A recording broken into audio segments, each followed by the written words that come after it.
Alright, good afternoon, class. This is going to be us talking about our three Khan Academy assignments for today. So, we're talking about the remainder theorem and the factor theorem. So, first one we're going to deal with is a problem from the remainder theorem and factors assignment. So, for this, it says select all polynomials that are divisible by x plus 3.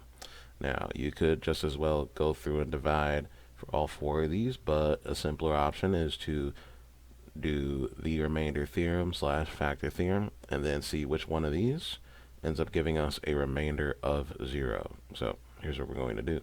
First off, we're going to solve for x plus 3 and find its 0. So we got for here, we got x plus 3 equals 0.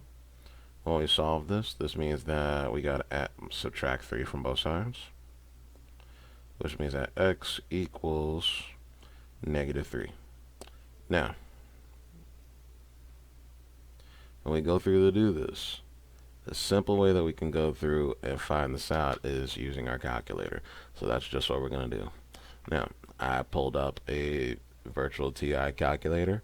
You guys all have a one for an old school TI calculator. Mine is just kind of made so you can see everything kind of broken up if we went into graphing. So let's take a look. First thing we want to do, we could go through all of these and use parentheses, but parentheses get kind of like annoying when we do a whole lot of them. So here's a quick way to do it. We're going to first put in -3, and then right on top of the on key we see this other key here that says STO. What this is used for is if we want to substitute any value that we have in the calculator for x. So when we hit this little arrow key pops up. Next, we're going to go right up here next to the alpha key, and we're going to hit X, and then we're going to hit Enter. What this does is that anytime we're going to see an X in our particular equation, that's going to treat X as if it's -3. So we're going to test out all of these different equations, and we're going to see what we get. So what I can do now is, instead of me entering all this split up into different different parentheses and just taking a bit longer with that in the calculator, what I can do is I can just go through, enter those first parts of each thing, and we can just do the math for it. So we got, for this first one, we got x to the third plus 4x squared. Let me put that squared on there. And then we are subtracting 9. So when we hit enter, it tells us a 0. So that means that a over here, that's one of our three equations. So we want to go through. Let's do the next one. Now what I'm going to do is I'm just going to edit some of this out for this next one rather than have to restart over from the beginning. Well, okay, I ended up doing that. Well, that's my fault. So anyway, x to the third power. Then we got minus x squared. And then minus 18. So we're going to test to see if that works. We end up getting -54. So that means B is definitely not one of our answers. Now we're going to go to x to the third. So we got x to the third power. Then we got minus 6x. And then minus 9. We hit that. We get -18. So that means that A so far is the only one that's working. Now let's check out D. So we got x to the third power. Then we got plus 3x and plus 3. We got -33 for that answer. So that means that A is the only one of these that is divisible by x plus 3. So let's hop over. Let's check to see if our answer works. Alright, I'm going to pick A. And then we're going to hit check. Big old check. We're good. So that's going to be similar to what we have for this next one. So let's check out what this next one's going to be like. Now this one's a little different from the previous one. This says find a value of C so that x plus 3 is a factor of what we got here. So let's take a look. So for this, I'm going to just kind of snip this out.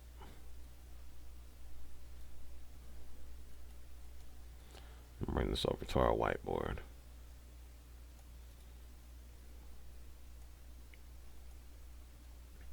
Alright, so find a value of c so that x plus 3 is a factor of this polynomial of x.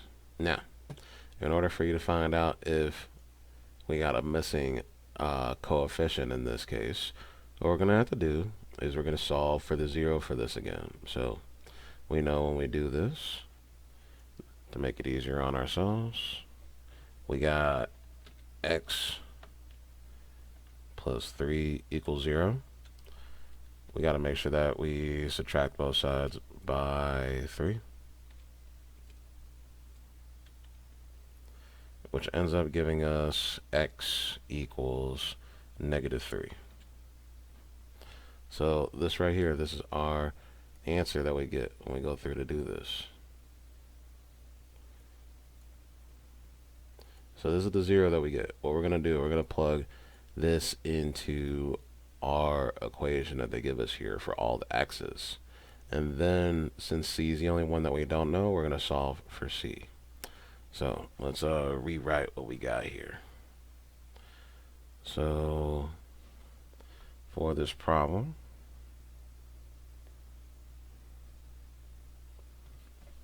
let me find my pen. There we go. Alright, so we got negative 3 to the third minus 4 times negative 3 to the second plus c times negative 3 plus 33. Now, when we go through, let's simplify what we got. Negative 3 to the third power is going to end up giving us negative 27. Oop, that's a little rough. Negative 27. Then we got minus negative 4 times negative 3 to the second power. That's negative 4 times 9, which is negative 36. Let me put that 33 at the end here. Then we got plus, well, I'll actually put this as minus 3c. Since I'm multiplying c times negative 3, there's no point in putting that plus minus there, because that'll be a little extra. And then all this equals 33. Now, in order for this to work, we're going to set this equation that we got here equal to 0. So both of these things are equal to 0. Now, when we go through and do this, we're going to go through and simplify, and then we're going to solve for c. So negative 27 plus negative 36, and then we're going to combine that with 33, since all three of these are like terms. So let's go through, let's do that. We got negative 27 minus 36, and then plus 33. So all this equals 30, so let's rewrite that in there. So we got negative, well, not negative. We got 30, and then that's minus 3c, and that all equals 0. Now, we're going to bring over the 30 to the other side, and let's do this. So instead of having a positive 30, we're going to subtract 30 to the other side. So when we do that, these are going to cancel out, and then that's going to give us over here, let me drag this down a bit, we're going to have negative 30 now. That's going to be equal to our negative 3c. Now you can tell this is negative 3 times something equals negative 30. The only thing that negative 3 can be multiplied by to give us 30 is going to end up giving us a 10. And if you went through and did the math for that by dividing both sides by negative 3, you would find out that the c in this case equals a 10. So that means that c is the coefficient that we're missing here in order for us to get 0 at the end of this. So let's go back, let's check that.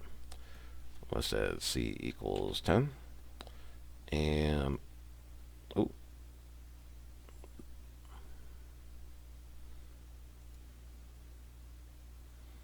Let's double check that.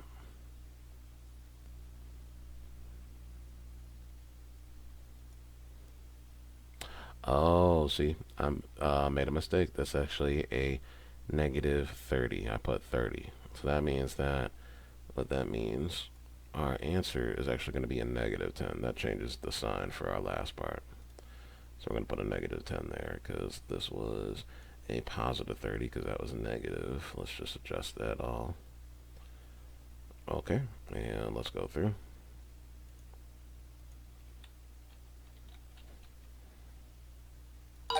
There we go. So yeah, sometimes I make mistakes, and that's fine. Alright, let's go through. Let's check out another one. So those are the two types of problems you have for this first one. Let's check out the other remainder theorem practices that we got.